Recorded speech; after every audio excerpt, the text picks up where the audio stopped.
Om Namo Bhagavate Vasudevaya. Om Namo Bhagavate Vasudevaya.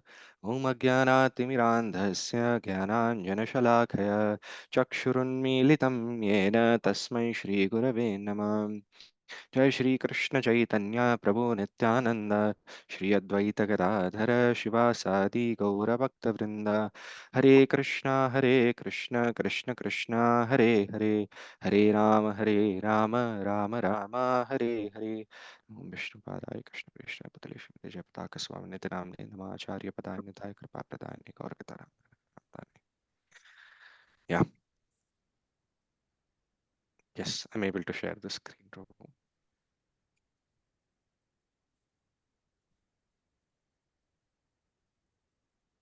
Yes, I hope all of you can see the presentation. Loading, Prabhu. Okay, Hare Krishna. Yeah. Is it up now? Yeah. Yes, Prabhu. Okay, great. Okay. So firstly, I'll like to start by offering my humble obeisances and my gratitude to His Grace Premdat Prabhu, His Grace Swami Raghunath Prabhu, and each and every Vaishnava who is who's attending the session, who's assembled here, for giving me this opportunity to serve all of you, to serve Srimad Bhagavatam, and for ignoring all the faults in me, all overlooking all the shortcomings in me, and continuing to give me such opportunities.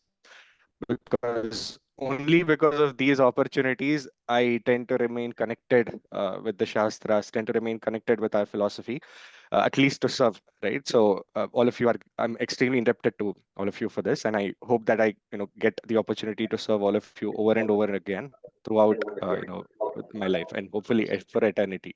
Right? So before today's session is going to be on third canto, 16th chapter.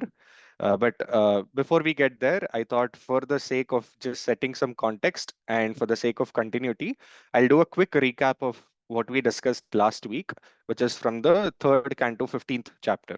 And this chapter was titled Description of the Kingdom of God, right? So this chapter started with uh, the fact that Mother Diti, she held her pregnancy for 100 years in her womb, 100 celestial years. Now, why she held her pregnancy? There are two reasons to that. The selfish reason is she didn't want her children to come out, because if they came out at some point, Lord Vishnu was supposed to come and he will kill her children. That was the selfish reason that she wanted to protect her children from the Lord. But the selfless reason was that she wanted to protect the devatas from all the havoc that her children were going to create, her sons were going to create. Right? So there was a selfish and a selfless reason why Mother Diti held her pregnancy. But irrespective of all of that, there was, external repercussions in the entire universe, where darkness started expanding all over the material universe because of these two powerful personalities who were there in Mother Diti's womb. But the devatas did not understand this. They did not understand where this darkness is coming from, right? And all the world affairs, everything stopped. Nobody was able to do anything. So they all came together and they rushed to Brahma. They approached Lord Brahma. They offered their prayers, heartfelt prayers to Brahma, glorifying his position as the creator of this material world. And then they pleaded to Brahma. They offered the prayer that, please be merciful upon us and give us a solution. Please, remove this darkness so that we can continue doing our duties. And in response to this prayer, Brahma starts narrating a pastime. He tells them, I have four children, right? Sanaka, Sanatana, Sanandana, and Sanat Kumaras. These are my four children who were born from my mind. And these four children, they are extremely, liberated, powerful personalities who can travel anywhere in all of material and spiritual skies. And one day they happened to end up in Vaikunta. They just went to Vaikunta. And there, Brahma describes what these four Kumaras saw in Vaikunta. And he gives a glorious, beautiful description about the abode of God, the kingdom of God. He describes how, unimaginable opulence and beauty Vaikunta has, and he glorifies the residents of Vaikunta. While staying in a place such as Vaikunta, these residents did not have even the smallest tinge of desire for sense gratification. They were only worried about the service of the Lord, how to serve the Lord, and forget about sense gratification. Even bodily comforts, they saw them as obstacles in the path of their service to the Lord, right?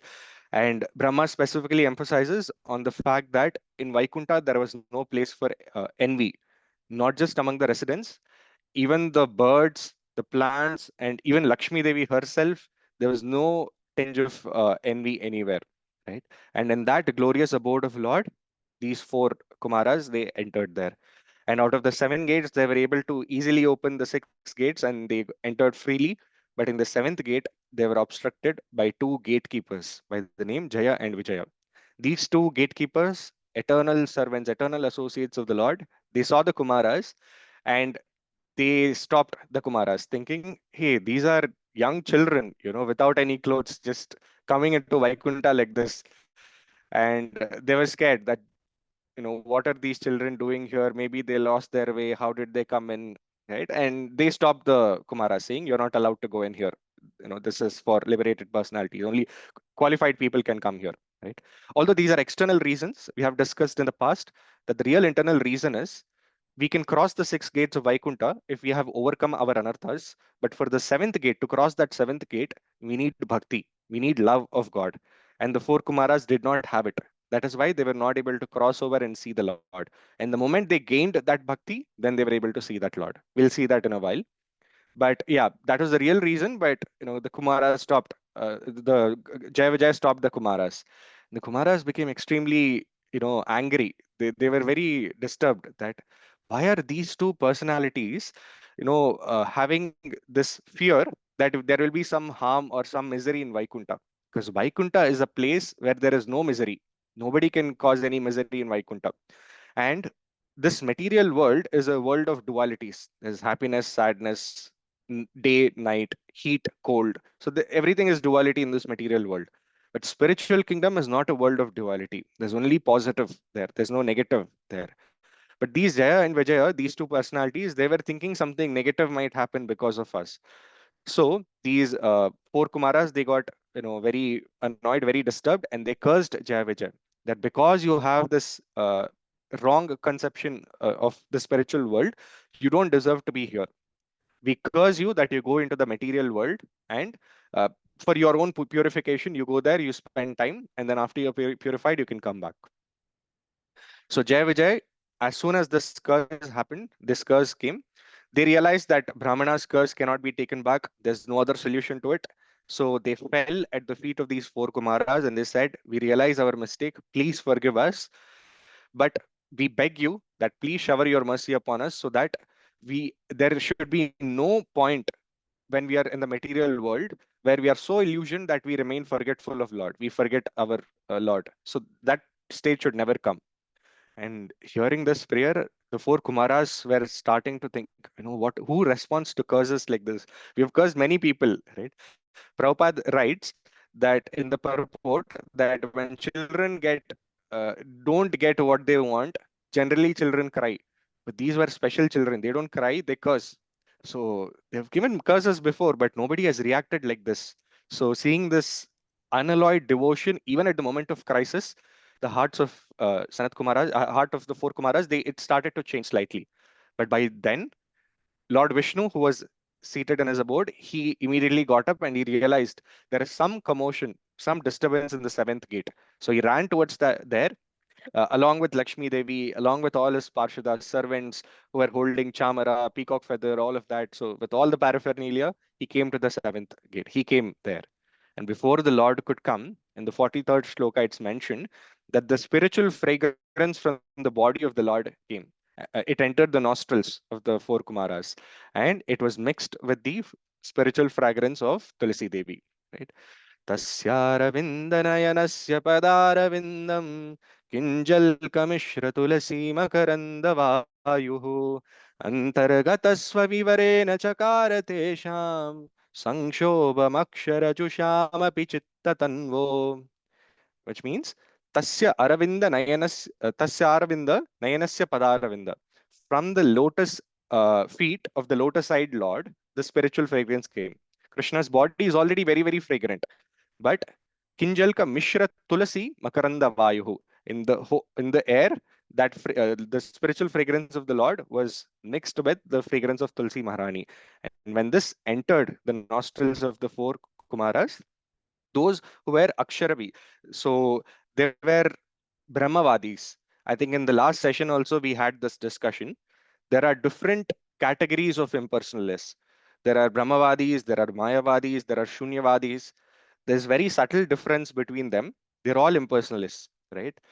Okay, if I just spend a minute on this. So Brahmavadis are spiritualists.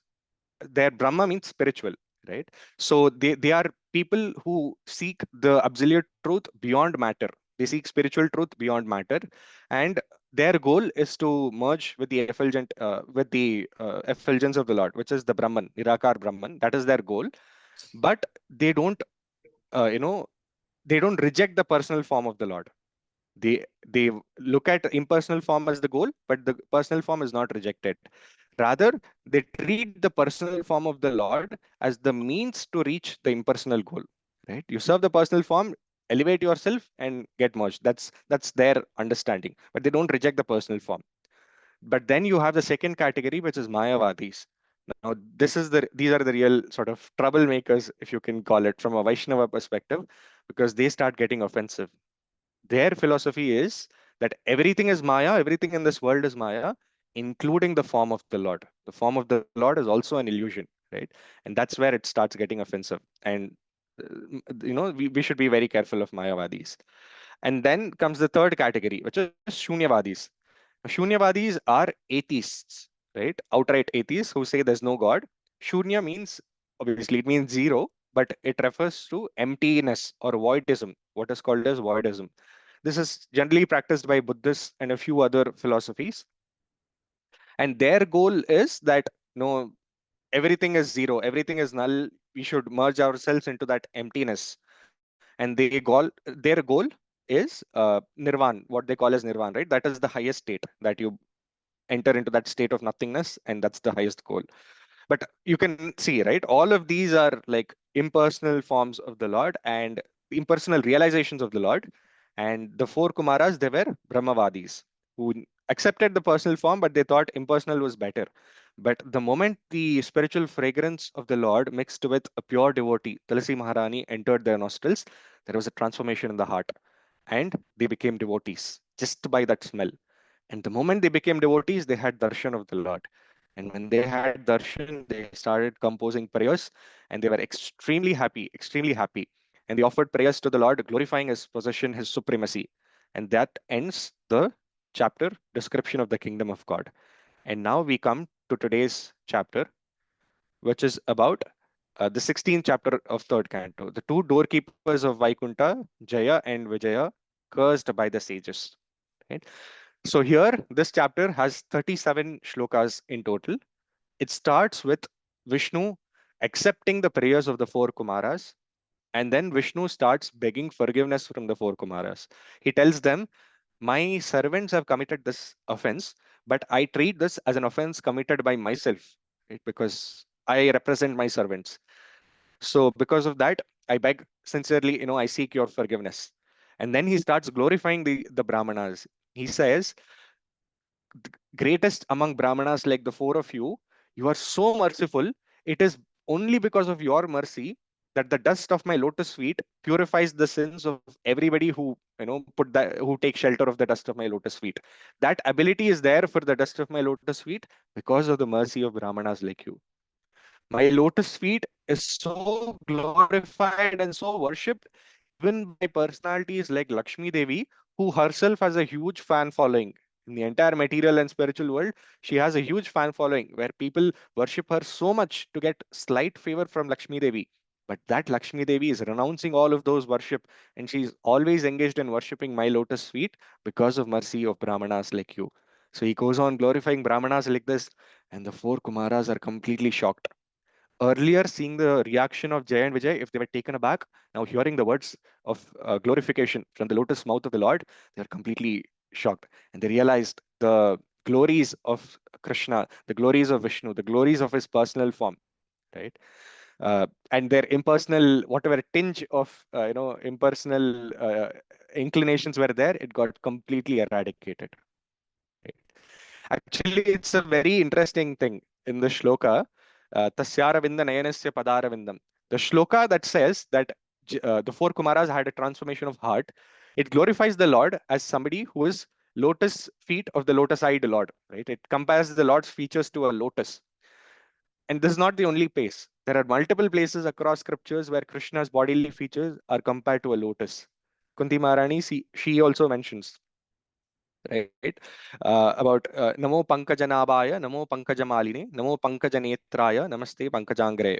Right? So there also she mentions, she compares Lord's body to lotus. Why is the Lord repeatedly compared to a lotus? It's not just because lotus is very beautiful, very nice, best among the flowers. That's not the only reason. The reason is the lotus grows in a muddy pond. But although the pond is very dirty, very muddy, the lotus retains its purity. Lotus remains pure.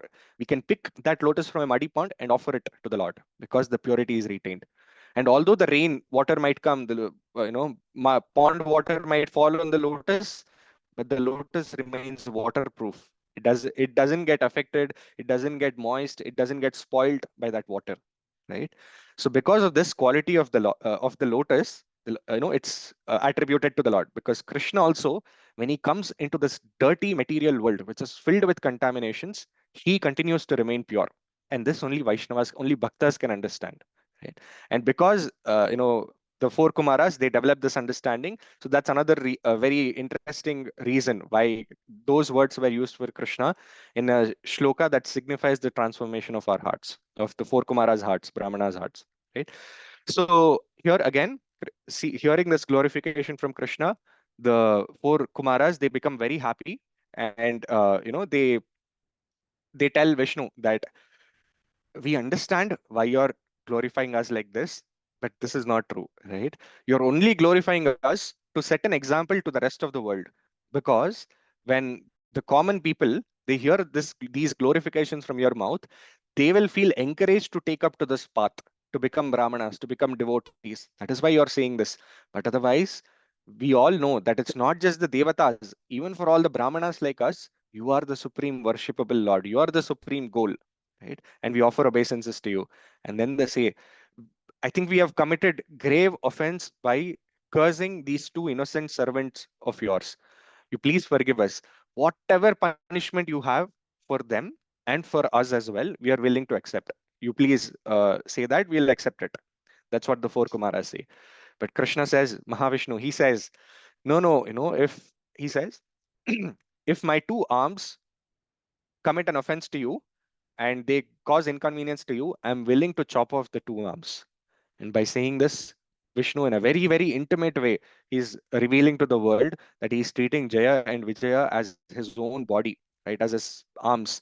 And he's saying separation from Jaya Vijay is as painful as chopping off his own arms. Separation from devotees for the Lord is very, very painful.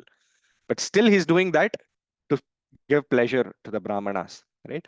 So Vishnu says, no, it's fine. Whatever Brahmanas have said, I will honor it. We'll follow that, right?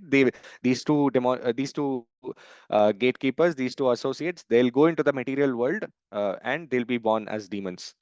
Then the four Kumaras, they accepted this. They offered obeisances to the Lord. They circumambulated and offered obeisances to the Lord, and they left from Vaikuntha. And after the four Kumaras left, Mahavishnu looks at Jaya Vijay and he says, don't worry, you will go down now, but don't worry, it is for your own good. Your devotion will get intensified. Although it will be devotion in enmity, but that devotion for me will get intensified and you will come back. And, don't worry, you'll never forget me. But and Krishna says, Vishnu says, and the curse that were given by the four Kumaras, I don't just approve of it, it was sanctioned by me. Now the Jai Vijay, they become shocked. What is this, Lord? We are serving you here from eternity. Some visitors, they come one time and they curse us and go, and you're saying you sanction this. What is this? What is happening? And then Vishnu says, see, this curse was actually foretold by Lakshmi Devi as well. Once she also, when she wanted to enter into Vaikuntha, you stopped her, because I was sleeping. And that time also Lakshmi Devi had said that, you're I am the Lord's eternal consort and you're stopping me from meeting my Lord. So what sort of devotees are you, right? So she cursed that you don't deserve to be here, you have to go in the material world. So this has already been foretold by Lakshmi Devi. So there's nothing we can do. You just go down and you will come back very soon. The Lord says this. He goes into his abode, inside his abode. And then Brahma tells this narration to all the devatas. He tells them that Jaya Vijay, being very sad, they descend into this material world. They fall down into this material world. And when all the devatas hear from the mouth of Brahma that Jaya Vijay fall down into this material world, everybody expressed their disappointment, loud roars of disappointment. How can this happen? How can these associates fall? Right? They were very, very sad. But the question is, do Jaya and Vijaya actually fall down? According to this chapter of Bhagavatam, yes, that is not described much. But do they actually fall down? Our acharyas say and scriptures say no, Jaya Vijay do not fall down. In the seventh canto, first chapter, 35, 36 shloka, Narada Muni explains the same narration to Yudhishthir Maharaj. And Yudhishthir Maharaj asked this question to Narada Muni. How is it that pure devotees, eternal associates, servants of Vishnu, how can they fall down from Vaikuntha? Vaikuntha is a place where modes of material nature cannot reach. But how can these servants show envy, anger, all of these attributes? How is this possible? So then Narada Muni there, he says, the real reason why Lord orchestrated this pastime, which is not mentioned in this chapter, but there it is mentioned. The real reason is from 37, 7.1.37 to 7.1.48, Narada Muni says that real reason why it happened was just like we have desires, being amshas of Krishna, we have desires. Krishna has unlimited desires. And one such desire of the Lord was to showcase his strength, exhibit his strength, use his strength in getting pleasure of fighting, right? Imagine you have unlimited strength, but you can't use it for a long time. It's getting rusted. So we'll also we can relate to that, right? We'll feel like, hey, I want to exhibit my intelligence, I want to exhibit my strength. So that's a natural tendency, right? So the Lord also had this spiritual desire to fight, but then he can't fight in Vaikuntha because everybody is devotees, everybody is serving the Lord in awe and reverence. So then the Lord has to come into this material world to fight. But who in this material world can challenge the Lord? Right? There's nobody fit.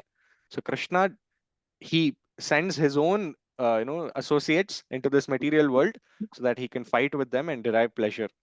Jaya Vijay were only assisting the Lord in his pastimes, and Jaya Vijay did not come down. And this is confirmed even in Brahma Vaivarta Puran. Rupa Goswami in his Bhagavad Sandarbha, Anucheda 51, there also he confirms this, that Jaya Vijay did not come down. Just like when the Lord comes into this material world, it's not like the spiritual world is empty. Krishna puts a lock on the door of Vaikuntha saying, okay, I'm going for a vacation. Yada yada hi dharmasya. For one yuga, I'm going into the material world, so I will lock the spiritual world. When I come back, I'll open the key. That doesn't happen, right? Krishna simultaneously is in the material world and in the spiritual world also. And he does that simultaneously. We see this in the 10th canto of Srimad Bhagavatam when Narada Muni goes to Dwaraka and he sees in all the 16,108 palaces, Krishna is present simultaneously. And it was not like any other yogi. Any other yogi who expands himself, firstly, they can't expand into 16,108 forms. That's too much. But even if they do, if the main yogi goes left, everybody goes left. The main yogi goes right, all the expansions go right. That's how they mimic. That's all the yogis can do.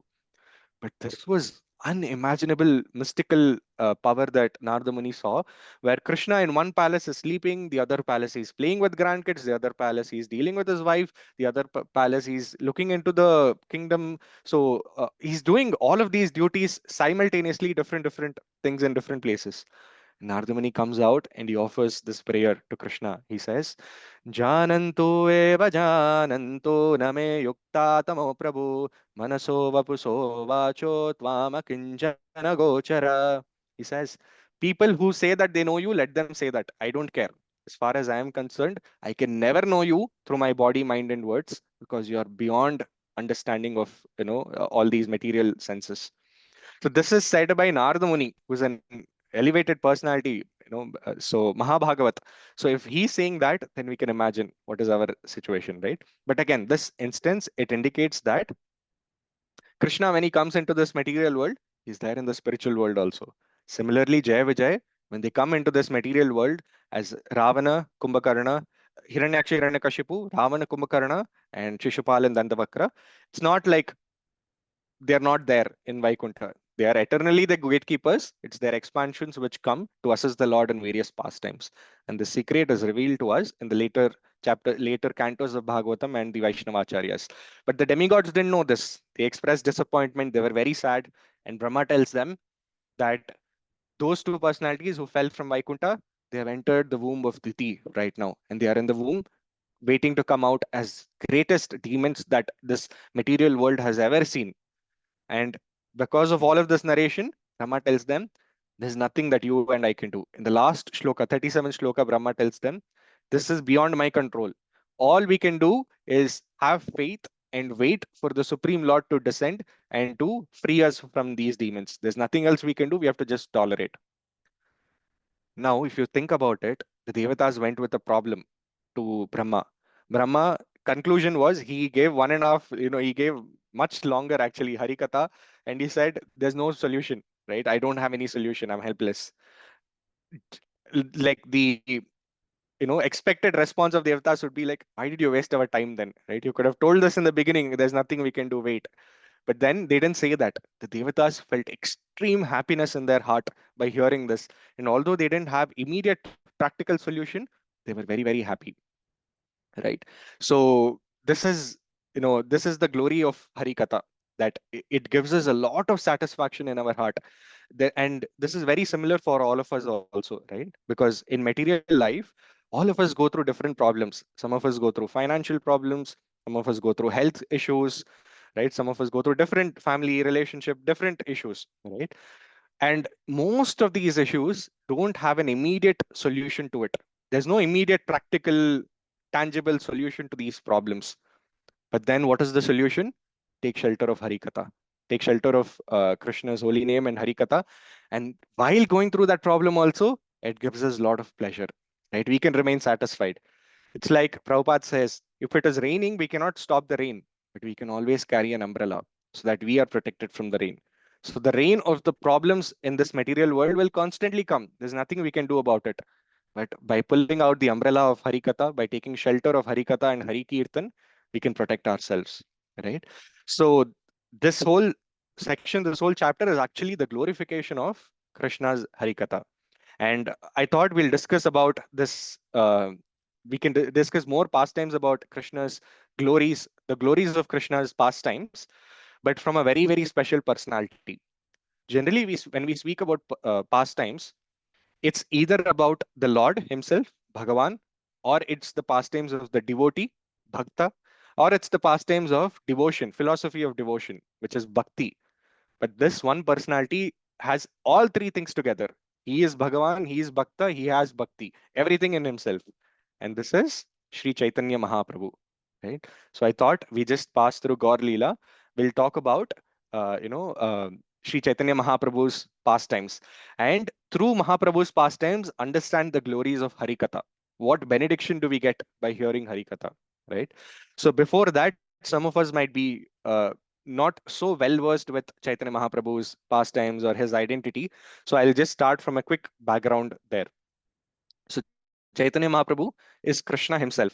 He's not an expansion of Krishna. He's not avatar of Krishna. He's Swayam Krishna. And he's accepted the mood of Srimati Radharani. Right? So he's not different from Radha and Krishna.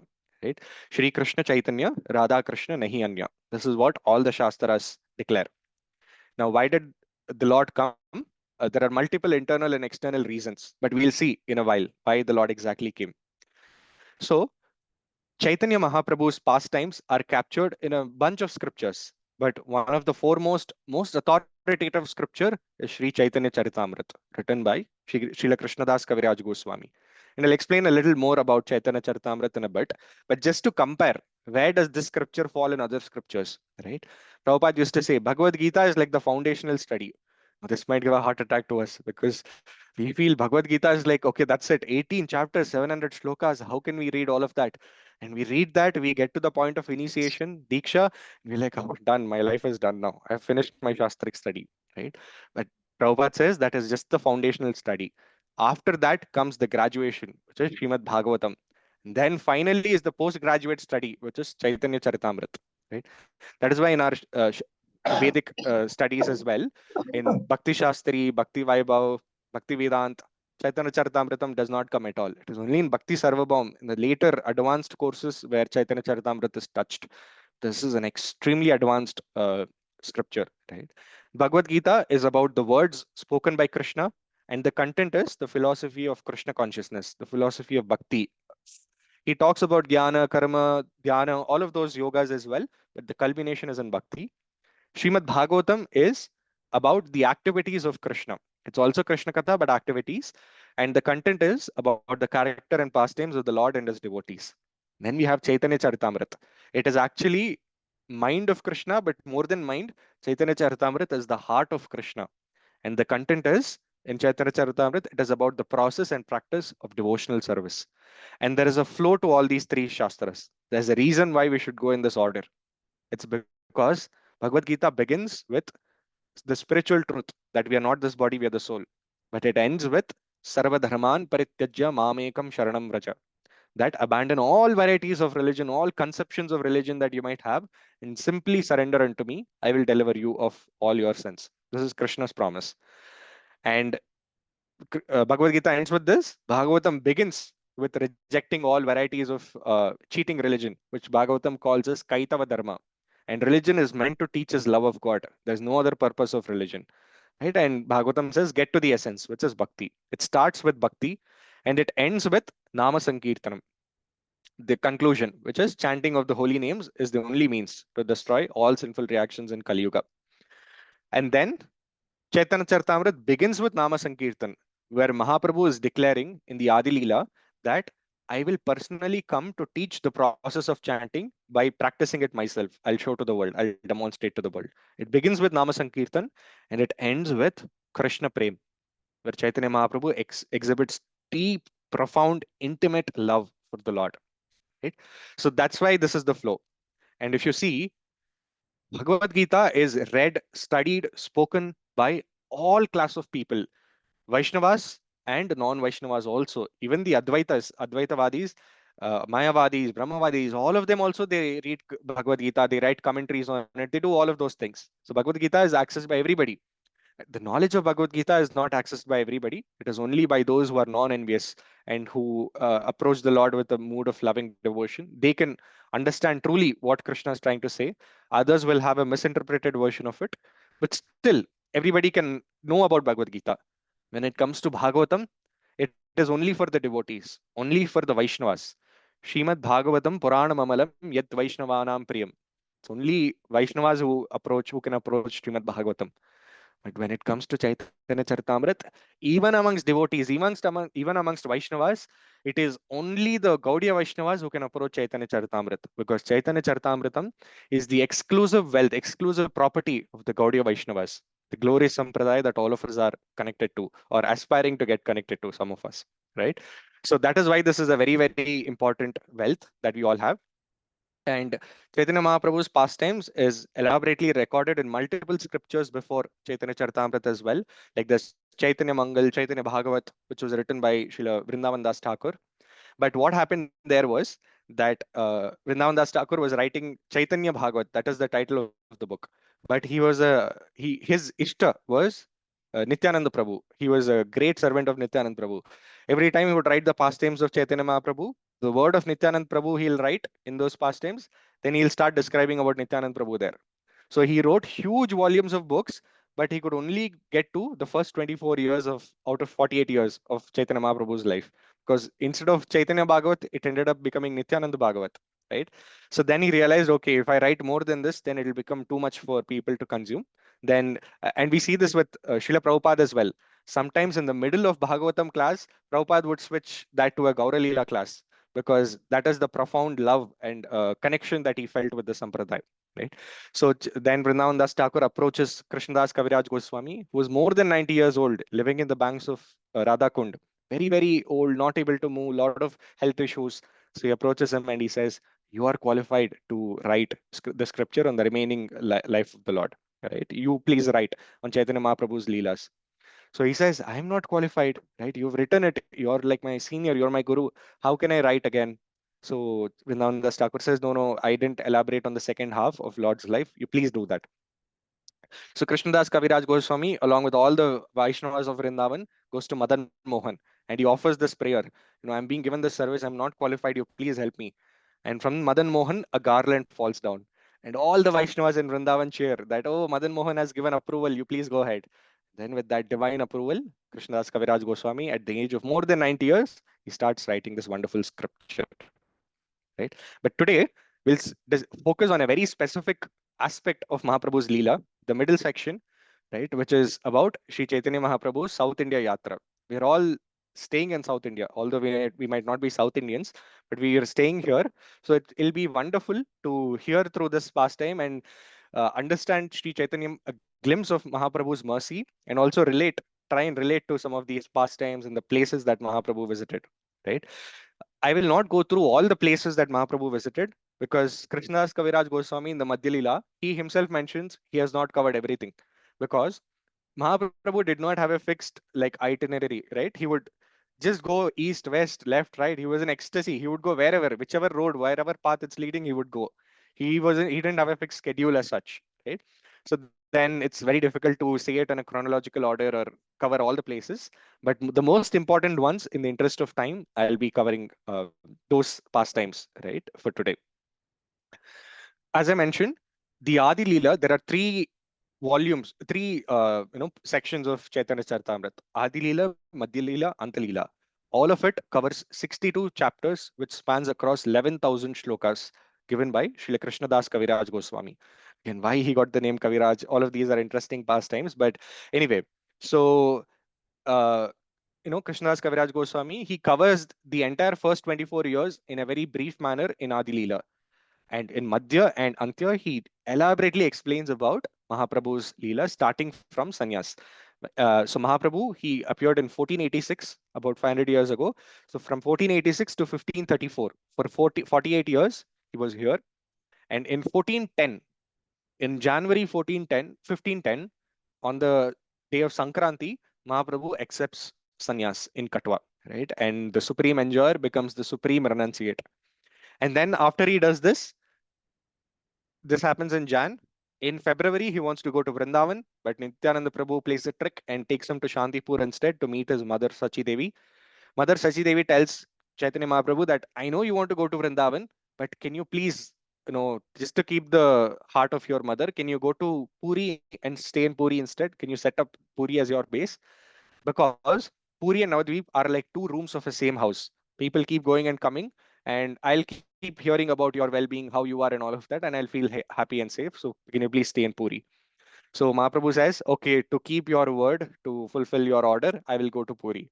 So this is how Mahaprabhu does his Leela. He's Krishna. Everything happens to his will. Everybody desires according to his will. But he will portray as if, "Oh, okay, you want it, devotees want it, so I'll go there." Right? So Mahaprabhu goes to Jagannath Puri in February. In March, when he reaches Puri, a very interesting event happens.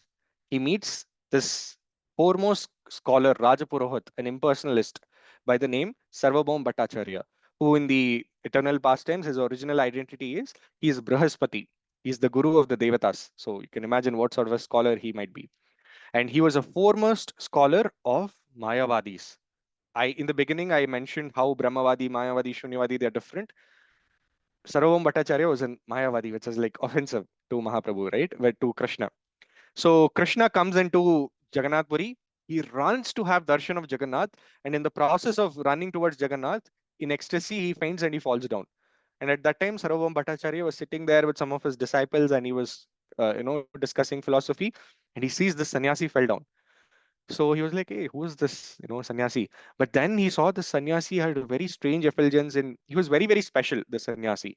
So Sarvabhaum Bhattacharya took this sannyasi home to his home and he nursed him back to health. And when Chaitanya Mahaprabhu came back to his consciousness, Sarvabhaum Bhattacharya said, "I am feeling very, very, sympathetic towards you that, being such a nice sannyasi, all of that, you are getting carried away in ignorance, being so emotional, and all of that. And all of. So I'll tell you the actual truth. Let me tell you. So for 7 days and 7 nights, Sarvabhauma Bhattacharya instructs him about Mayavad philosophy. Chaitanya Mahaprabhu. Chaitanya Mahaprabhu keeps hearing without uttering a word. Then Sarvabhauma Bhattacharya says, "You've not spoken a word from all this while. Are you even understanding whatever I'm saying?"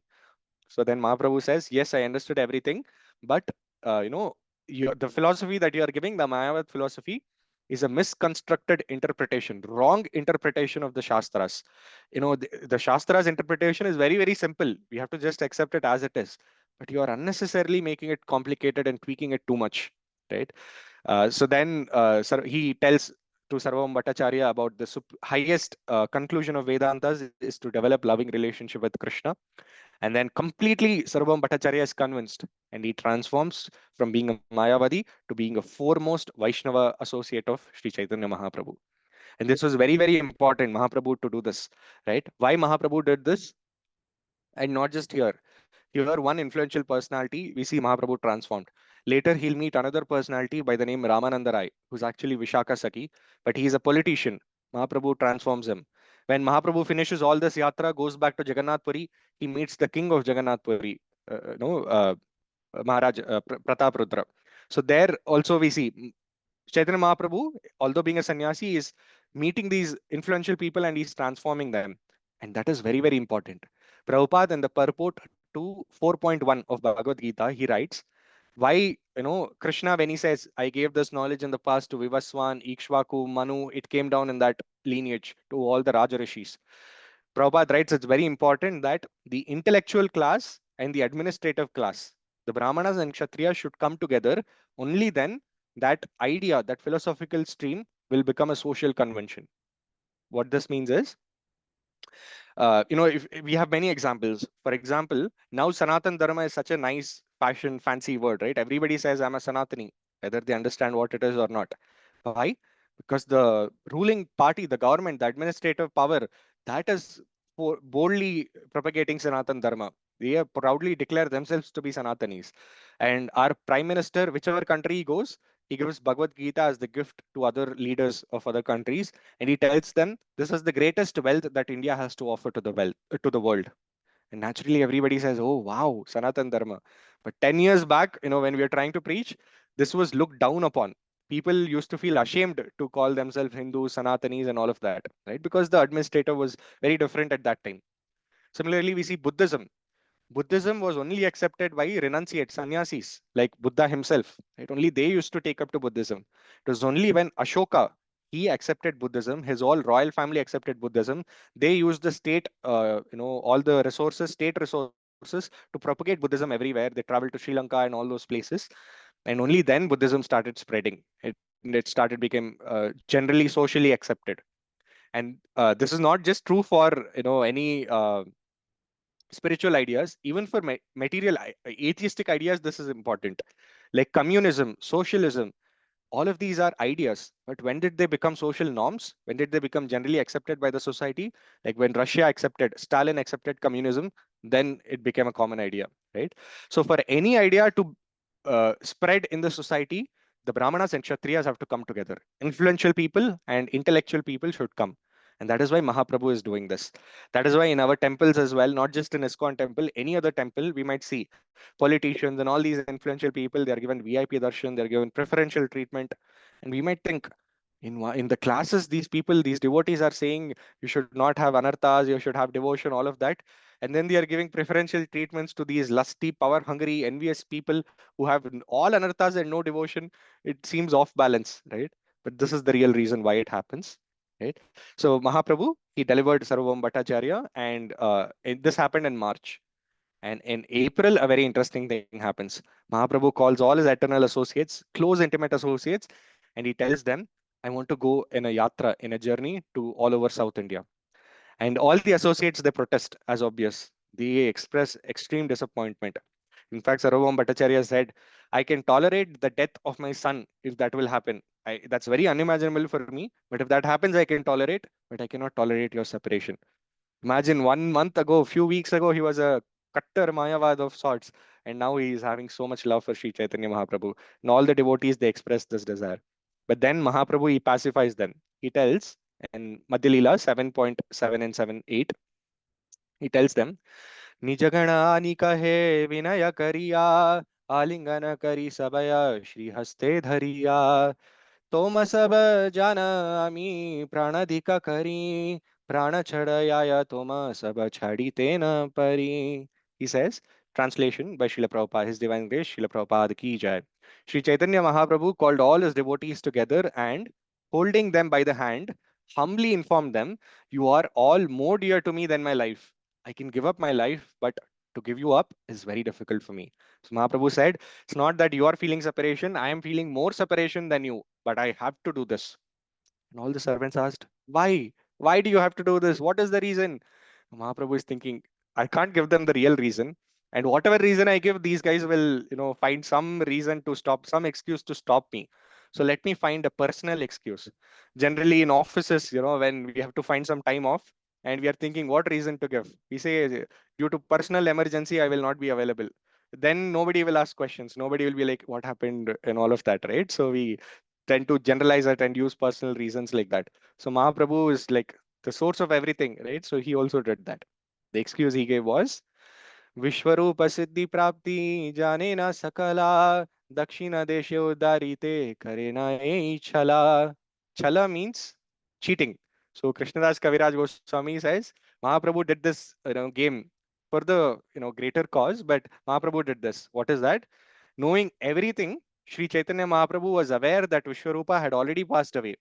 A pretense of ignorance was necessary, however, so that he could go to South India and liberate the people there.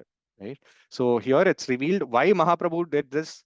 Although externally he says Mahaprabhu had an elder brother by the name Vishwarup. At a very young age, Vishwarup left home, took sannyas, and it is known that he traveled to South India. But where he went, what he did, what happened to him, nobody knew. So Mahaprabhu says nobody knows, but he is my brother. Or I must have accepted sannyas, but some brotherly affection will be there, no? So I want to go to South India and see where he is, what is he doing, is he okay or not? This is what reason he gives. Now nobody can say don't go find your brother, right? But then Mahaprabhu already knew Vishwarup had attained sannyas, right? But then he told this, which is a lie, which is a pretense, but it was necessary. But what was the real reason? The real reason was Prabhupada gives four important, principles for all of us to live by in our lives. He says, preaching is the force, utility is the principle, books are the basis, and preaching is the essence. The essence for all the Gaudiya Vaishnavas is to preach, right? For all Vaishnavas in general. And Prabhupada did not just say this, he exhibited it. As you can see in this image, Prabhupada was living an ideal sannyas life in the Radha Damodar temple in this room. And from that window, Prabhupada could have darshan of Radha Damodar deities, right? What better comfort you can expect for as a sannyasi? And he could have perfected his life and gone back to the spiritual world. But he took the entire effort to go to the Western countries and to liberate all of us. And without his mercy, without his endeavor, none of us would be sitting here. We wouldn't know about Mahaprabhu, right? At least I wouldn't know. We wouldn't be knowing all of these Krishna consciousness about bhakti and about this glorious path. We wouldn't have got if not for the compassion of Srila Prabhupada, right? That is why it is very, very important, that as Vaishnavas, the only way to preserve this knowledge is by propagating it, by preaching it. Because if we don't do it, others will do it. How many commentaries of Bhagavad Gita are there? Thousands of commentaries. But how many of them actually speak about what Bhagavad Gita actually is meant for? Some people say there's no God and evil and all. There's just morality, immorality. Some people say Bhagavad Gita is a book of non-violence. Some people say India did not adapt Bhagavad Gita because if they had adapted in 1947 when the partition happened, they would have gone for war and finished Pakistan because that's what Krishna said. Go fight, right? So all these concocted, interpretations of Bhagavad Gita. Many of the politicians during the freedom struggle, they would be put in the jail by Britishers and they didn't have anything to do. The politicians would take up a copy of Bhagavad Gita and read it, and they'll write their own commentary. And they'll mention also, we are not referring from any other sources, traditional sources. We are writing based on what we understand. And there they write that, just Krishna says, yada yada hi dharmasya, wherever there is irreligion, I will come there to remove the irreligion. So these politicians, they write that irreligion, that adharma is British Raj. And Krishna has come in the form of Indian National Congress. and this Congress party is actually Krishna, which will come and remove the adharma away, right? All of these concoctions they will write, and people, so many people read that. So it's very, very important that we have got this essence and we preach this.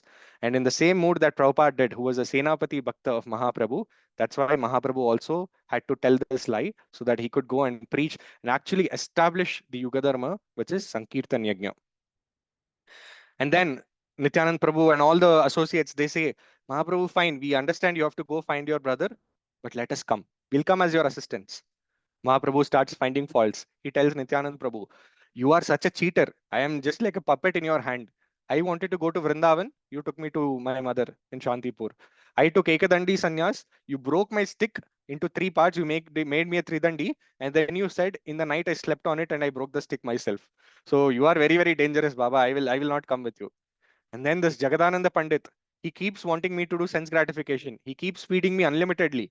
And if I don't do sense gratification, he will fast for 3 days out of anger towards me. So for his sake, I keep doing sense gratification in spite of being a sannyasi. And thus my servant Govinda, seeing me sleeping on the floor in the night, every night, he stays awake whole night, being sad that oh this my lord is sleeping on the floor and going undergoing austerities. Looking at his sad face, I become more sad. Looking at my sad face, he becomes more sad. Looking at his more sad face, I become even more sad. So it's like an epitome of sadness. So with all of your faults, you will not allow me to do anything in South India. So please let me go. So it seems like externally Mahaprabhu is finding faults, but actually, what is he doing? In Hasabaravasha Prabhu Haye Guna Dosharopa Chale Kare Guna Swadane. So he's doing Dosharopa Chale. He's doing the pretense of finding faults, but Guna Aswadane. He's relishing the loving qualities of all his associates. Actually, the Lord was controlled by the good qualities of all his devotees. On the pretense of attributing faults, he tasted all these qualities. He relished them. Right. So then he told them, nobody can come. Nityanand Prabhu said, at least when you travel for a sannyasi, you should have carry your clothes and a pot of water, but your hands will be busy chanting on the beats, counting the all the chanting that you're doing on your beats. So at least let me come to carry the clothes and the pot. And in this purport, Srila Prabhupada writes, many people ask, why 16 rounds? Why should we count our japa? Why can't we do whatever, how much ever we want? Bhakti is supposed to be emotion about emotion. But here, Sri Chaitanya Mahaprabhu Krishna himself is showing that you should count your japa, right? Sadhana means it should be counted. Sankhya Purvaka Nama Gana Natibihi. Even the Goswamis in the footsteps of Mahaprabhu, they also used to do their sadhana in a Sankhya Purvaka manner, in a regulated manner. They used to count not just their japa, they used to count how many times they're offering obeisances to Vaishnavas. They would keep count of every 108 offenses, 108, obeisances. Then they would count 1, 2, 3. Today 107 happened. Find one more Vaishnava, offer obeisances. Everything would be counted like that, right? And it's very, very necessary because sadhana means to inculcate discipline, right? There are many meanings of the word sadhana. Sadhana translates to spiritual practice. Sadhana also means sat dana iti sadhana. Sat means eternal. The only true eternal wealth of all the conditioned souls is our sadhana. Nothing else will come with us. But one Maharaj was beautifully explaining that sadhana means to express love to Krishna when there is no love for Krishna in our heart. Right? We're only falsely saying we'll chant, we'll hear, we'll give katha, we'll do this, we'll do that. But all of these are actually great sacrifices for us because we don't want to do it. Why are we still doing it? Because we have heard that by doing this, we'll give pleasure to Guru and Krishna. That is why we are doing it. So if we do it with discipline, in spite of the fact that we are not getting any pleasure, eventually we'll attain perfection, right? That is why sadhana has to be counted. Anyway, so this is why Mahaprabhu says nobody can come. Sarvabhauma Bhattacharya says, okay, you have decided to go. Please take just a few more days and you please stay back and please allow me to serve you and then you can go. And he calls Mahaprabhu to his house. Mahaprabhu agrees. He didn't have any fixed schedule as such. He says, okay, fine. Few days I'll stay. Mahaprabhu goes to Sarvabhauma Bhattacharya's house and a huge grand feast is arranged. Krishnadas Kaviraj Goswami says, I am in the mood of talking about Mahaprabhu's preaching and his mood and his desires and all of that. So I don't want to write about this feast, this prasadam. Later on, I will explain about this feast. This is what Krishnadas Kaviraj Goswami says. That's how elaborate the feast was. Right? Then Mahaprabhu has that feast and then he stays that night in Sarvabhauma Bhattacharya's house and then he starts walking the next day. He says goodbye and he walks. Sarvabhauma Bhattacharya starts following Mahaprabhu for a while. And seeing that Mahaprabhu is not stopping, Sarvabhaum Bhattacharya, he shrieks loudly, he cries, and he falls down unconscious in the pathway, in the footpath. Now you can imagine the greatest scholar of that time, Raja Purohit, being showing such symptoms. Just a few weeks back, he was like a hardcore Mayavadi, and he's showing such symptoms. But Mahaprabhu did not even turn back. He just continued to walk. Right. That is why great personalities, Vajradi, Katorapi, Madhurani, Kusumadapi. Right. They are harder than thunderbolts, and at the same time, they are softer than lotus petals. Both of those qualities they exhibit together when they have to get come and unite with us and get mingle with us. All these great elevated personalities, paramahamsas, they will do that seamlessly. We'll feel, oh, our people only. But the moment we get close, we realize they can even be stronger than thunderbolts. I remember, Rigesh Prabhu was mentioning this, that initially, like in the beginning, when His Holiness Bhakti Rasamrit Swami Maharaj had stayed for, at his place, and he got the chance to host Maharaj.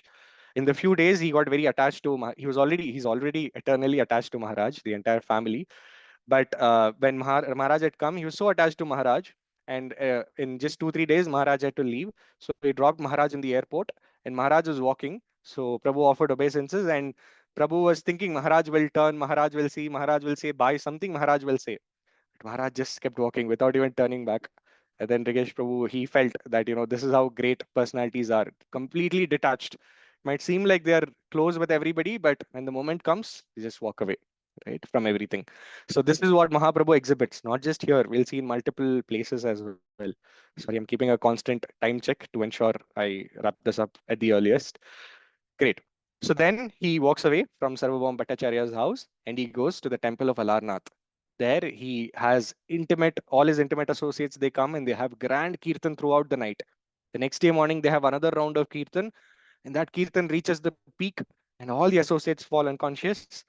And Chaitanya Mahaprabhu, he takes one assistant to hold his vastra and his some water, Kala Krishnadas. He takes this assistant and he tells, "Come, let's go." And he starts walking to start his journey. And that's how Lord begins his South India Yatra. And it is mentioned by Krishnadas Kaviraj Goswami, when Lord begins his Yatra, he chants a mantra, a very special mantra. This is called Rama Raghava Stotra, which goes, and this is mentioned in Krishna book as well by Srila Prabhupada in the introduction, which goes as Krishna Krishna Krishna Krishna Krishna Krishna Krishna He Krishna Krishna Krishna Krishna Krishna Krishna Krishna He Krishna Krishna Krishna Krishna Krishna Krishna Raksha Mam Krishna Krishna Krishna Krishna Krishna Krishna Pahi Mam Ram Raghava Ram Raghava Ram Raghava Raksha Mam Krishna Keshava Krishna Keshava Krishna Keshava Pahi Mam. So in this way, singing this jolly tune, jumping high in the air, left, right, jumping, swinging, swaying, Mahaprabhu started his journey. And this was a beautiful yatra where Mahaprabhu is going from one village to the other, singing and dancing and doing kirtan like this. And whoever is just seeing Mahaprabhu, they are impulsively, instinctively, they are feeling, let's join him. And they are all joining him. And a huge crowd is going. And whichever village Mahaprabhu would go, he would embrace the people there. And by embracing them, he would give them Krishna Bhakti. He would not just Krishna Bhakti, he would give them Krishna Prema. Freely he would distribute. And people who touched Mahaprabhu, embraced him, they would get Krishna Prema. They'll go back to their village, they will touch people, and they will get Krishna Prema. So this was like the original pandemic of sorts, right? Like where even our N95 masks will not protect us from the infusion of Krishna Bhakti, Krishna Prem that Mahaprabhu was spreading. In this way, Mahaprabhu traveled all through South India and spread Krishna Bhakti everywhere. And this was very, very special mercy. It is mentioned, say yara grame kare upesha, yei mata Vaishnava haila sabha dakshina desha. In this way, as empowered men went from one village to another, all the people of South India became devotees. Haribol, right? And this mercy was unprecedented. Nobody had seen such mercy from Mahaprabhu before. Navadvipe Shakti na Kaila Prakashe, Se Shakti Prakashi Nistarila Dakshina Deshe. Lord Sri Chaitanya Mahaprabhu did not manifest his spiritual potencies at Navadvipa, but he did manifest them in South India and liberated all the people there. Right? How glorious we are to be in this place right now in South India. India itself so glorious, and South India, which has special mercy of Mahaprabhu. In Navadvip, Mahaprabhu played the role of Nimai Pandit, a scholarly, erudite scholar. But in South India, he was a pure devotee of the Lord, and he spread Krishna Bhakti freely to everybody he met. Right? And out of the many places he went, first stop, Kurma Kshetra, right? Sri Kurma Temple. This is near present-day Srikakulam in Andhra Pradesh. There he comes there. He meets a Brahmana whose name was also Kurma. He meets this Kurma Brahmana and he goes to his house to honor Prasadam. Mahaprabhu would only honor Prasadam from Brahmana's place. That was his preference.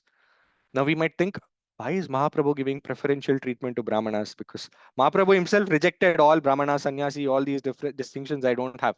Later, he'll meet Ramanand Rai, who was like a Shudra, and he was a politician as well. He was born in a low class family, and he was not even a sannyasi or a brahmana as such. But Mahaprabhu meets them and meets him, right, and has intimate discussions with him. So then might get that question: why is Mahaprabhu insisting on only going to Brahmana's house? That was because Mahaprabhu preferred Shaligram Prasad. And at that time, Brahmanas used to have Shaligramas, they used to worship. So Mahaprabhu would go to Brahmana's house and honor Prasadam that was offered to Shaligram Shilas. So he went to this Kurma Brahmana's house. Kurma Brahmana fed Mahaprabhu. Mahaprabhu had. And when Mahaprabhu was returning, Kurma Brahmana told Mahaprabhu, please take me with you. I want to leave everything. I want to give up my material duties and come and join you. Please allow me to do that. Mahaprabhu says, no, stay where you are. And यारे देख तारे कह कृष्ण उपदेशा हमारा आज्ञा गुरु हाना ताराए desha. The most foremost prominent instructions of Mahaprabhu, which is applicable to all the grahasthas and everybody in general as well. Instruct everyone to follow the orders of Lord Shri Krishna as they are given in the Bhagavad Gita and Srimad Bhagavatam. In this way, become a spiritual master and try to liberate everyone in this land. Right? Very interestingly, Krishnadas Kaviraj Goswami says Krishna Upadesha. And Prabhupada in the translation he says instructions of Krishna, but as given in Bhagavad Gita and Srimad Bhagavatam alone. Words of Krishna and activities of Krishna as described by great devotees and as observed by great devotees. That's all. There's no other source, right? So that's very prominent there. And here Mahaprabhu tells the Kurma Brahmana, stay where you are. Whoever you see, whoever you meet, instruct them about the words of Krishna, instructions of Krishna, teachings of Krishna. Ask them to take my holy name. And by doing this, you will see that your life, your material life, will not be an obstacle to your spiritual life if you simply do this. So those of us who have material obstacles, the solution is preaching. It might not seem like a practical solution. I have financial issues, I have job issues, I have this, I have that. How can this be a solution?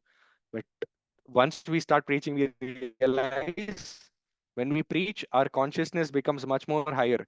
When we are not preaching, all our energies are absorbed into how can I solve my material problems. When we start preaching, we start taking anxieties for Krishna, and all these problems start taking a back seat. Like, okay, it's there, it's common, it'll be there with everybody. Let me ignore all my problems and worry about the problems of other conditioned souls and help them to take up the Krishna Bhakti, right? And in that way, we overcome all our problems. So this is what Mahaprabhu instructs Kurma Brahman. And then when Mahaprabhu left the house of Kurma Brahman, there was another Brahman who came running to Kurma Brahman's house asking, I heard Mahaprabhu is here. Is he still there? Can I have his darshan? Kurma Brahman said, no, he just left. This Brahman was Vasudev. His name was Vasudev Vipra. And this Brahman had leprosy all over his body, and such advanced leprosy that he had huge boils and pus and blood and all of that oozing out of those boils. Very, very unpleasant to look at or to stay close to. That's why nobody would even go close to him. So Vasudev Vipra, he became very sad. He became morose. He fell down there thinking, how nice, wonderful opportunity I missed. And he closed his eyes, and with tears in his eyes, he had such desperate longing to have darshan of Maharaj, of Mahaprabhu, right? It is mentioned Krishna Darshana Lalasa, right? The, the qualification to have Krishna Darshan is laulyam, intensified greed to have darshan of the Lord. And Vasudeva Vipra had that, and Mahaprabhu felt it so much that when Vasudeva Vipra was crying and then he lifted his head up and he saw Mahaprabhu was coming back, he was running back only for Vasudeva Vipra. He came running back. And when he was running, Vasudeva, after a point, he realized what Mahaprabhu is going to do. He was going to embrace him. he put out his hand. He fell down and he said, "No, no, no, please don't come. Please don't touch me. Your body is pure Sachidananda Vigraha. Don't touch this abominable body of mine." But Mahaprabhu did not hear anything.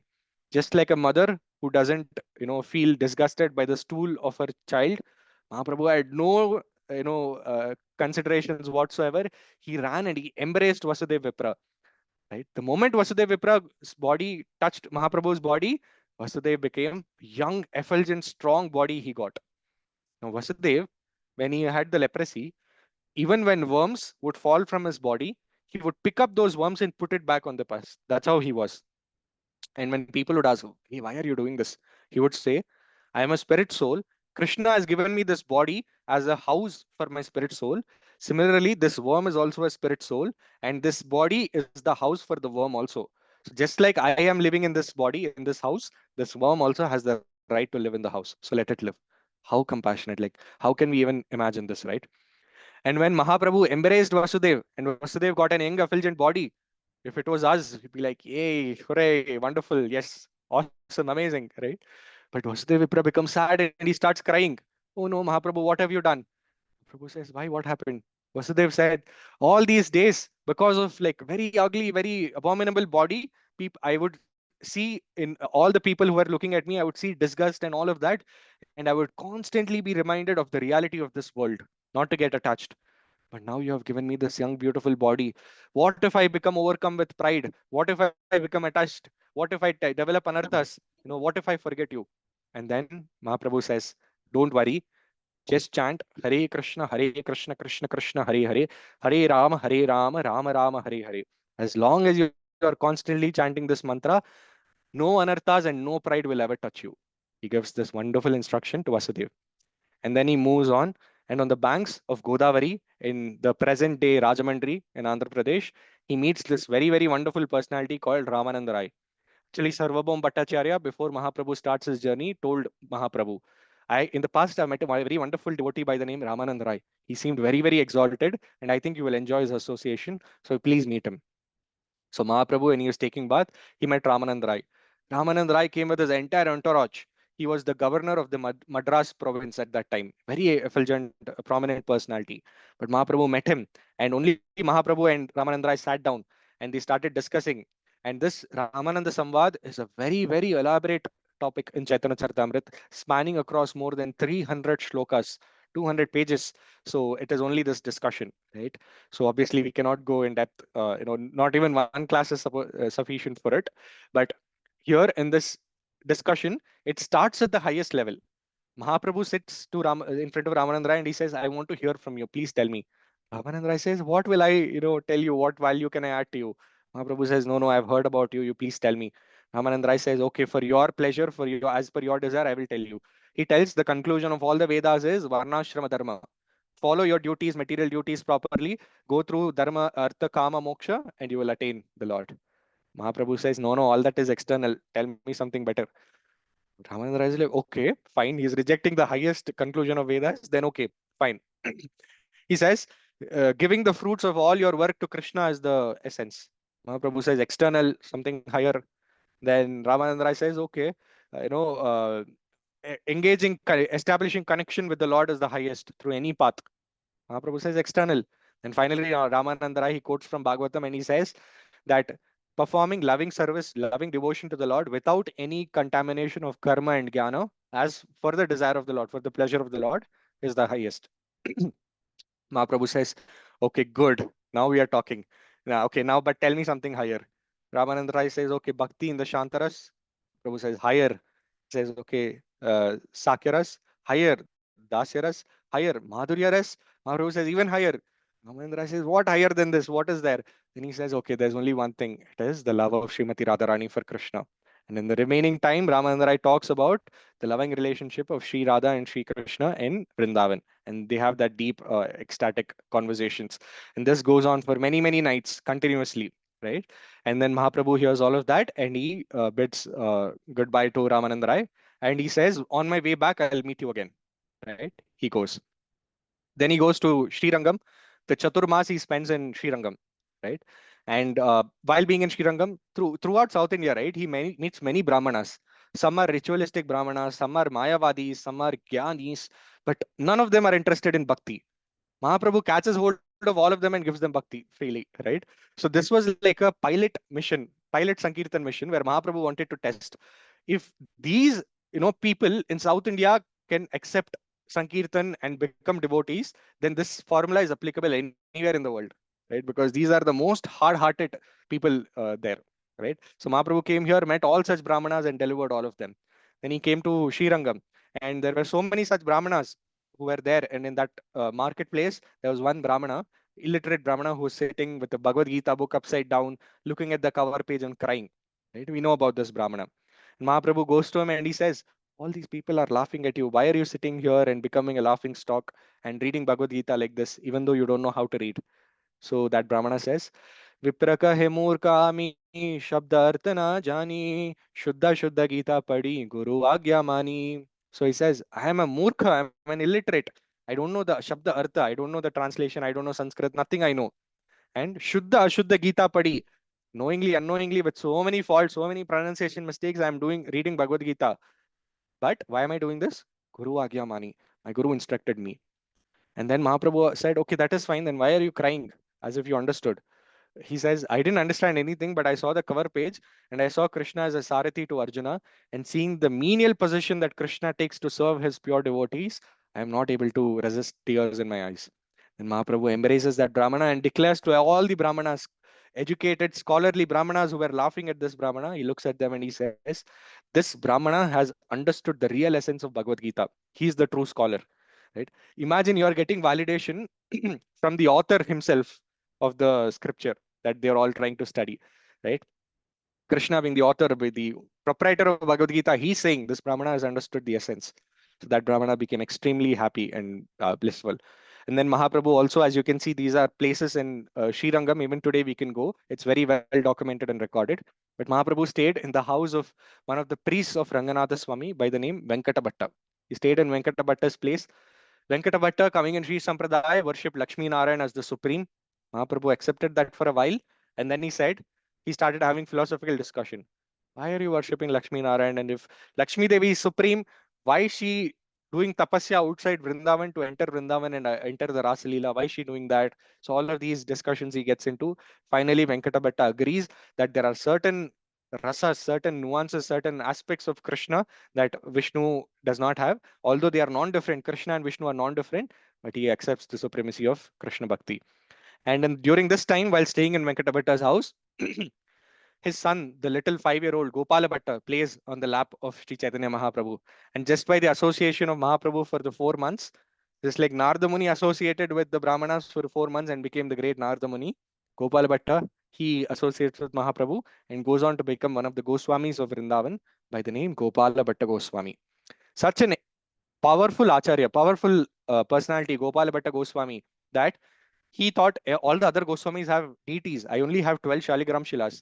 How nice would it be if I also had deities? If my deities had hands, legs, I could make dresses, I could offer, nice things to the Lord. How nice it would be. I could decorate it very, very well. He had the desire to decorate his deities very nicely. So he had this desire, he took his bath and he came out. One of his Shaligram Shilas had become deities of Radha Raman, right? And that's how Radha Raman was self-manifested. One of the Shaligram Shilas transformed into Radha Raman. Even today, if you see Radha Raman deities, the backside of Radha Raman looks flat like a Shaligram Shila, right? It's fully black like a Shila. And Radha Raman is famously known as one of the most decorated, opulent, and beautiful deities of Lord of Vigraha of Krishna in the entire Vrindavan. Right, out of thousands of temples of Krishna, this is considered to be the most beautiful because Gopal Bhatta Goswami had the desire to decorate the Lord very nicely, his deity very nicely. That is followed even today. Right. So all these powerful personalities, they started coming out of South India Yatra. Then Mahaprabhu, sorry, I'll seriously keep a very strict thing on time and I'll move forward. He goes to South Mathura, which some of us will be going very soon. This is Madurai, right? Why Madurai is called South Mathura? Again, multiple reasons. But the Pandya kings ruled Madurai for a very long time, and Pandyas were devotees of Krishna. They were Vaishnavas. So they built many, many Vaishnava temples, and Madurai was the central hub of Vaishnavism in the whole of South India. That is why it's called South Mathura. Again, there are other reasons as well. But Mahaprabhu comes here, takes his bath, and then he comes out and he meets a Brahmana. And the Brahmana says, "Come, I'll give you prasadam." Mahaprabhu says, "Hari bol, come, let's go." So this Brahmana, he just sits there. Mahaprabhu asks him, "Hey, hello, where is my prasad?" Ramana says, "So Lakshman has gone to the forest to get some fruits, vegetables, and all of that. When he brings, Sita Maya will cook, and then Ram will have. After Lord Ram has, we'll eat the remnants. I will give you the remnants, then I will eat." Mahaprabhu is like, "Oh, we are in Kali Yuga, he is in Treta Yuga consciousness." But Mahaprabhu was very much pleased by the sincerity of this Brahmana's consciousness. And Mahaprabhu came at 10 a.m. till 3 p.m., no prasad. And at finally 3 p.m., Mahaprabhu honors prasadam. This Brahmana is still not eating. He's sad. He's crying. Mahaprabhu asked him, "Why are you crying? What happened?" This Brahmana said, "How is it that lusty, power-hungry, materialistic Ravana could touch somebody as pure and as spiritual as my mother, Sita? How could he touch her? How could he kidnap her? How is this possible?" So then Mahaprabhu says, "Arey, no, no, no, Baba, it didn't happen. It was actually Maya Sita. She was Vedavati," and he explains the entire pastime. Brahmana says, "Okay, you're saying all of this, but I feel like you're saying this only to keep my heart. I don't feel like this seems like possible." Mahaprabhu is like, "Ayo, what do I tell you? It's like Krishna tells I am God to Rajavasis, and Rajavasis say, Arey, chal, it's okay, fine. We know who you are, right?" So materialistic people don't have faith on God because of lack of devotion, and devotees like Rajavasis and like this Brahmana don't have faith on the words of God out of excessive devotion. Right? The Yogamaya potency covers them. So Mahaprabhu said what to do. Then he goes to Rameshwaram, and in Rameshwaram, he gets, I think Kurma Puran, he gets a copy, and there it was, that section was mentioned where, Vedavati gives a curse to Ravan, then she goes and takes shelter of Agni, and all of those swap that happens, Agni Pariksha, all of that was mentioned there. So Mahaprabhu quickly took a copy, wrote, made an exact copy of the Kurma Puran, kept the copy in the temple, took the original, went back to this Brahmana in Madurai and showed him. "Now, do you see? This is mentioned here." Brahmana became extremely happy and he said, "Thank you, Haribol. I'm very happy." And the Brahman told Mahaprabhu, "Somehow I have this feeling that my worshipable Lord Ram that I worship so dearly, it is you only." Mahaprabhu said, "Yeah, that is true, but you keep it a secret. I've come here for a different reason. I'm doing this pastimes, and I'm very happy with you." Mahaprabhu says that, and he continues. And he goes to many other places. He goes to Adi Keshava temple, Ananta Padmanabha Swami temple, all these places that all you Vaishnavas, most of you had the wonderful opportunity to visit. In Adi Keshava temple, he gets the original manuscript of Brahma Samhita. The Brahma Samhita that we sing today, and that we generally know, is just 40 odd shlokas from the fifth chapter. But Mahaprabhu got the original manuscript, which was 100 chapters long. Then he goes to multiple other places through Kerala. Then he comes to Udupi, then border of Karnataka, Maharashtra, all of that. Finally, he comes to Pandaripur, and he has darshan of Vittal. He dances in ecstasy. There he gets to know that his peer, his one of his other sannyasis, Sri Rangapuri, he's there and he knows about what happened to Vishwarup. So he goes and he asks Vishwarup. He goes about asks about Vishwarup, and Rangapuri says, uh, "Your brother came here from Navadvip. He accepted sannyas. He preached for a while and he attained My sannyas." driving life. So, Mahaprabhu said, yeah, Mahaprabhu expressed sadness, but he already knew about this, right? But then in Pandharipur, right, Mahaprabhu also gets another scripture by the name Krishna Karanamrita. And he takes all of these manuscript scriptures, he meets Ramananda Rai again. And this time when he meets Ramananda Rai, he has these discussions. He tells Ramananda Rai, "You please leave away everything, give up all your job and everything, and you come and join me in the Sankirtan mission." You see how these two different instructions. To the Brahman, he said, "Stay where you are and you preach and you'll be happy." To Ramananda Rai, saying, "You give up everything and you come with me." So it's very difficult to understand this. But Shastras and Krishna and all of these, they are like our mother. Just like a mother, sometimes she embraces a child and the other time she beats a child. She scolds a child, chastises. So in the same way, according to time, place, and circumstance, Shastras give different seemingly contradicting instructions to different people. But whatever stage they are, wherever they are, if they do that, follow that path with integrity and honesty and in a mood of devotion, then Krishna accepts them. Right? Whether they are doing their duties or they're completely dedicating themselves to the Lord. Both of them are glorious. Right? Ramananda Rai says, "You please go, I'll come, I'll follow. Because if I come with all my entourage and everything, it won't look nice. Sannyasis come with that. So you please go and I'll come." Mahaprabhu agrees, and Mahaprabhu blesses Ramanand Rai with the darshan, his darshan of Radha and Krishna combined form. From him, Radha and Krishna come out, and Ramanand Rai has this Divya darshan, right? And then, Mahaprabhu returns to Alarnath. He sends his servant Kala Krishnadas ahead. You go inform Nityanand Prabhu. Nityanand Prabhu comes with an entire procession of devotees. They do Sankirtan, they welcome Mahaprabhu, and they go to Alarnath.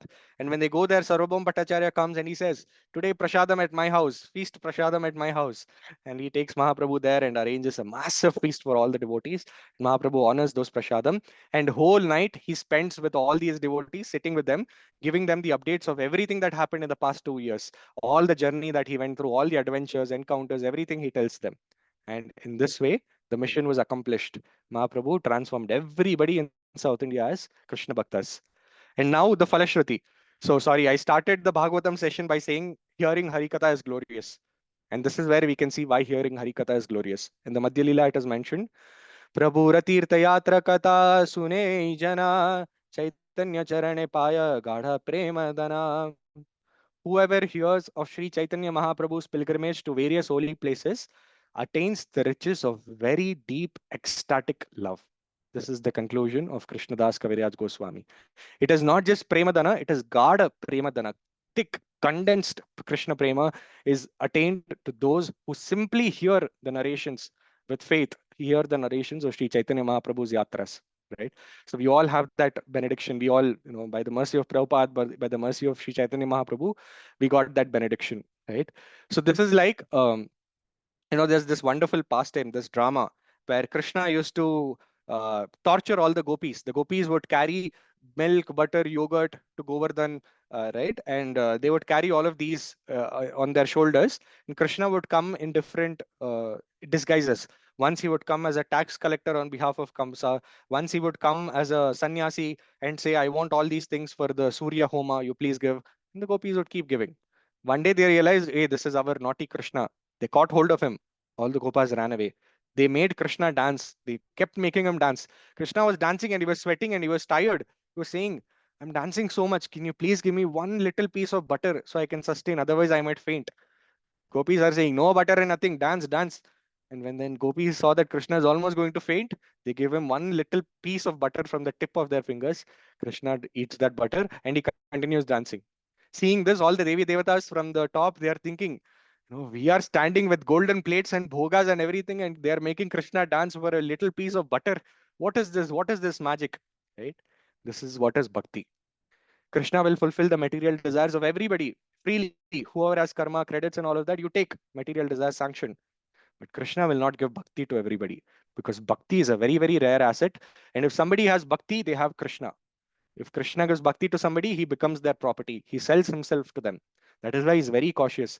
That is why bhakti is very rare. Bhakti is not given to anybody because it's his rarest wealth.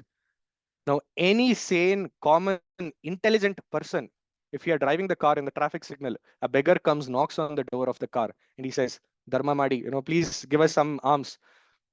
We'll take 10 rupees, 5 rupees, 1, whatever, we'll give that money to him. Will we take our locker key and give the locker key to the beggar? We'll not do that, right? If you are intelligent. But if the same person, if he's a drunkard roaming around the dark streets in the night, and some beggar comes and asks, "Can you please give me?" He'll happily take out the locker key and he'll give it to that beggar, right? Similarly, Krishna, when he's sane, when he's intelligent, he says, "Ye yata mam prapadyante tam statevya bhajamiham." To the degree of your surrender, that much only I'll give, nothing more. You surrender, I will take care. But Mahaprabhu is completely drunk, intoxicated with the Mahabhav, with the prema of Srimati Radharani. And he is roaming around these dark lanes of Kali Yuga. And there, when he meets, beggars like us, who have no devotion, no bhakti, nothing, he meets beggars like us. In that intoxication, he gives the locker key to us. And what is that locker key? Hare Krishna, Hare Krishna, Krishna Krishna, Hare Hare, Hare Rama, Hare Rama, Rama Rama, Hare Hare. Just like the gopis of Vrindavan, with a little bit of butter, they could make Krishna dance. This Hare Krishna Mahamantra is the butter for all of us. If we chant this with faith, we can make Krishna dance on the tip of our tongue, right? And in this way, we can perfect our lives. So I'll pause here. I'll stop here. I don't know if you have time for any questions, but I have a sincere request from all of you. If throughout this narration, if you have felt even a tinge of desire or attraction towards Chaitanya Mahaprabhu and a desire to read Chaitanya Charitamrita, if any such things has happened, please forgive me for all my offenses and for my aparads, for my mistakes, and please bless me that I also develop the same desire to, have some attraction towards the lotus feet of Mahaprabhu. So before you drop off from this call, please offer this prayer, please offer this blessing unto me. And that is my only, request, humble request from all of you. So I'll stop here.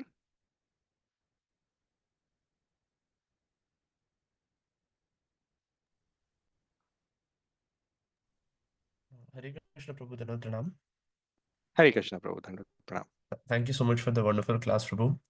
So, Prabhu, I had one question that when the Sanat Kumaras cursed Jaya and Vijaya, so what my understanding prior to this was that it's like Vaishnava Aparadh, right? Because Jaya and Vijaya are such divine doorkeepers of the Lord. However, just after that, the Lord himself gave them the darshan. So this part I did not get, Prabhu. So could you please little elaborate on that? Yeah, right.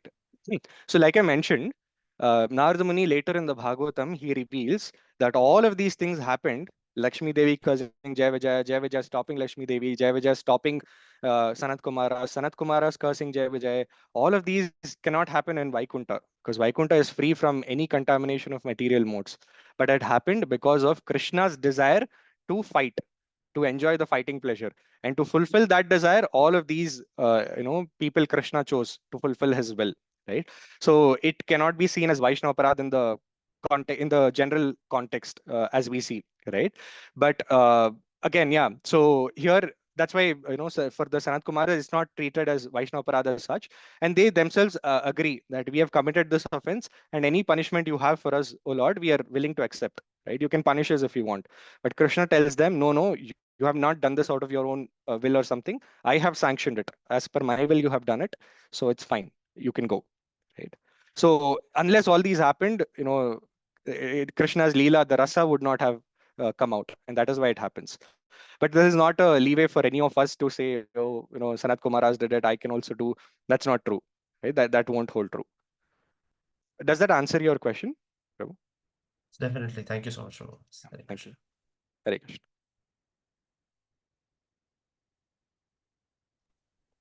Hare Krishna, Prabhu. Dandavat Pranam. Hare Krishna, Prabhu. Dandavat Pranam. Prabhu, I mean, wonderful pastimes. I mean, it was a roller coaster ride to listen to all those. So Prabhu, my question is, when Mahaprabhu visited the Kurma Brahman, then you mentioned, like, is it Vrindavan Vipra who has the leprosy? What was It's his name? Vasudev Vipra. Vasudev Vipra, sorry. Yeah. So I mean, Mahaprabhu himself did not reveal his, his avatar. I mean, like his original, I mean, like that he's Krishna himself to anyone. I mean, I'm just wondering, how did Vasudev Vipra realize that, and he came searching for the Lord at that point of time. Yeah. So how Sure. did he realize, or that it is Krishna himself, and then he came searching for the Lord? Correct. Yeah.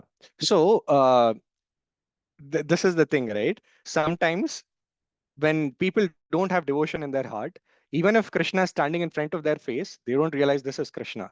Like Duryodhan, Dushasan, Hiranyakashipu, Hiranyaksha, they saw Krishna face to face, but they couldn't realize this is Krishna. And on the other hand, you have these illiterate, uneducated, so-called people, simple people like gopis, gopas, these brahmanas, all of these people. And in Vrindavan, we see 10th canto, the wives of brahmanas, so-called non-scholars who don't know anything, who are not aware, but they are able to see and perceive Krishna, right? And this is because of the qualities that Vasudeva Vipra had, the qualities that are required of humility, of surrender, right? Krishna also in the Shikshashtakam, he mentions, right? Trinadapi Shunichena, Tarorapi Saishna, Amanina Manadena, Kirtaniya Sadahari. The price that we have to pay to constantly chant Krishna's holy name is humility and tolerance and all of those qualities. Only when we have that, then we can, we are eligible to chant Krishna's holy name. So when Chaitanya Mahaprabhu came, the world in general did not know his identity, but there were his close associates who had already come before him, and they knew about his identity very well, right? And initially only they knew. Bhagavata mentions Krishna Varnam Tusha Krishnam Sango Pangastra Parshadam Yajnai Sankirtana Praye Yajanti Hi Sumedasah. that Krishna did not come alone. He came with his Astra, Sangha, Astra, Parshada, all of these people, right? All his associates, servants, paraphernalia, everybody. He came with the whole entourage. And Panchatattva and all of these eminent personalities who were part of Krishna's Nityalila as well. And initially, they also did not know that this is Krishna himself. When Mahaprabhu appeared on the eclipse, day of eclipse, and everybody were chanting Hari Hari in Ganga River, right? Because generally materialists also used to do that during eclipse time. They had this desire, may this eclipse go on forever. Because these so-called scholarly materialistic people who always are indulged in material desires, they are also chanting Harinam. So let this eclipse go on forever. And in that Chandra Grahan, Mahaprabhu appeared, Nimai appeared. Again, Acharya has mentioned why he appeared in Chandra Grahan. What is the significance? One internal reason is in the Radha Sahasranam, one of the 1,000 names of Srimati Radha Rani is Chandranani. And Chandra Grahan, Grahan means to accept. So here Mahaprabhu is declaring that I have come here accepting the mood of Chandranani Srimati Radharani. That is why he comes in Chandra Grahan. So they see all these symptoms that Mahaprabhu is exhibiting, that from the beginning, before Mahaprabhu comes, he's making everybody chant, he's making everybody dance. And then when devotees would go to his house, generally even people would go to his house and they would make him play as a small boy when Nimai was very small. They'd give him toys, they would give him everything. He would not stop crying, continuous crying. He would be like, Krishna, what do we do with him? The moment they say Krishna, he'll start smiling, he'll be happy. And they'll be like, oh, this is the trick, what we have to do. So anybody who comes to his house, they don't come with soft toys or anything, right? Remote control cars. They would come, they would stand in circle, hold each other's hands, and they would chant Narayan's name, Krishna's name, Hari's name. And seeing the beautiful smile on this baby's face, they would realize it is only Krishna who has the ability to give so much pleasure to our hearts. No other material personality has the ability to give this. And that's how they would get to know. Similarly, because this Brahmana had so many pure qualities and his heart was so pure and clean, that is why he was able to see the true identity of Mahaprabhu and realize that Mahaprabhu is not an ordinary soul. This is the Cheto Darpana Marjana principle, right? If the consciousness, if the mirror of our consciousness is clean, then we see reality. We see who are we and who is Krishna. If that consciousness is polluted and it's dusty, then we see the illusion of this world, right? So it is because of the qualities of that Vasudeva Vipra that he was able to see Mahaprabhu for who he was, Prabhu. Does that answer Yeah, your question, excellent, Prabhu? Prabhu. Thank you so much. Yeah, Hare Krishna.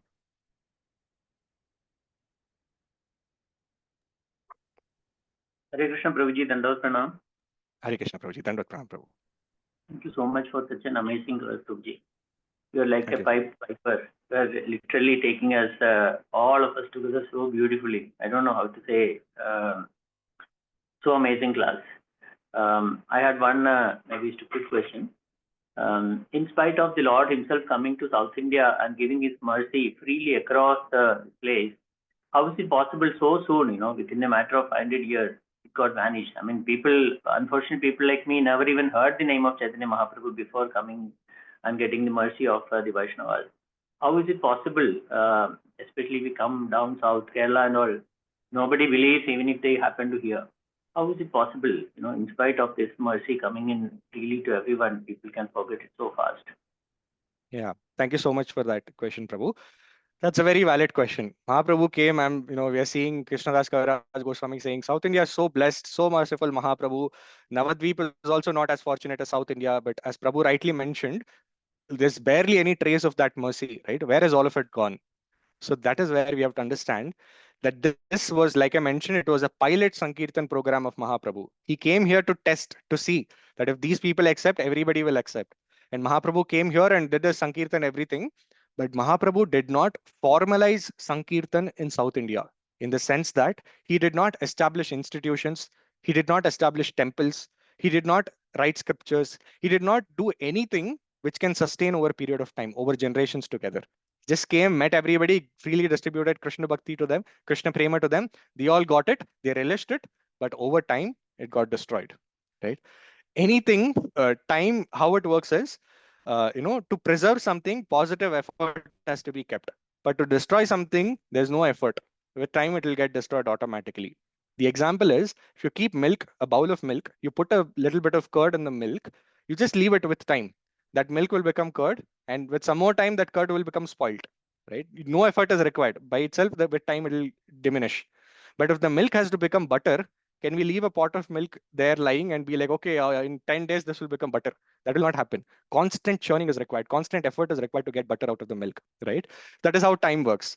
Even with bhakti, preserving it, that is why we mentioned, right? Preaching is the essence, right? So with time in South India, it got diminished because Mahaprabhu did not institutionalize Sankirtan. He did that after he went to Jagannath Puri. He instructed the six Goswamis to go to Vrindavan and institutionalize Sankirtan and institutionalize Krishna consciousness by excavating all the deities of the Lord, pastime places, building temples, writing Shastras, and that is when it was established. Right. And that is why we see Navadvip, Vrindavan, all of these, there's more acceptance and reverence and worship of Mahaprabhu than in South India because it was never formalized. But does that mean the whole South India Yatra was just a waste? It was unsuccessful. It was just, a pilot thing. That's all. It was not, there was no outcome out of it. That's not true. Like I mentioned, one outcome is Mahaprabhu got to know that hey, if these people can take up, anybody will take up freely, no problem. That's one thing. Second thing, there were very prominent devotees, acharyas who came out from this South India Yatra, right? Like Ramananda Rai, like Gopal Bhatta Goswami, who played very crucial roles in Mahaprabhu's Leelas. And third and most important contribution of the South India Yatra is it tells all of us those deep, intricate principles and mood of Gaudiya Vaishnavas, of how to have Vaishnava interactions, of how to progress in bhakti. All of those lessons and teachings which we are able to relish right now, that happened because of South India Yatra. And Gopal in Krishnadas Kaviraj Goswami is saying people who hear this narration get Gada Krishna Prema. But if Mahaprabhu had not come here and done all of his yatra, we wouldn't have got that mercy, right? So that is the greatest benediction. So, Prabhu, I don't know if this answers, but this is the reason why it's not very well established here. Thank you so much, Prabhuji. Thank you so much. Very clear. Hare Thank you, Krishna. Prabhu. Hare Krishna. Hare Krishna. Thank you very much, Shankapani Prabhu. I think in interest of time, I think we'll plan to hold the session here. So I think anyone having more questions actually